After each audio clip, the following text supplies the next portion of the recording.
काल अचानकच संध्याकाळी पूर्व मान्सून पावसाने आणि वादळाने हजेरी आमच्या या न्हावी परिसरामध्ये आणि यावल तालुक्यामध्ये या ठिकाणी मोठ्या प्रमाणामध्ये लावली।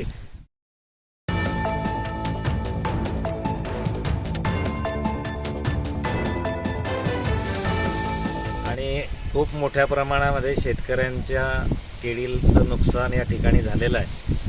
खरं पाहिलं तर शेतकरी आधीच आर्थिक संकटाला या ठिकाणी सामोरं गेलेला आहे, कारण मागच्या 2 महिन्यापासून केळीला सुद्धा भाव कमी होते आणि अशा परिस्थितीमध्ये अस्मानी संकट या शेतकऱ्यांवरती आलेलं आहे। या न्हावी परिसरामध्ये जवळपास 300 हेक्टरपर्यंतची केळी या ठिकाणी जमीनदोस्त झालेली आहे आणि पूर्व यावल परिसरामध्ये सुद्धा अशाच मोठ्या प्रमाणामध्ये केळीचं नुकसान या ठिकाणी झालेलं आहे। म्हणून या ठिकाणी सर्व शेतकऱ्यांचे पंचनामे या ठिकाणी झाले पाहिजे आणि शेतकऱ्यांना सुद्धा या ठिकाणी न्याय मिळाला पाहिजे, अशी सर्व शेतकऱ्यांची या ठिकाणी मागणी आहे।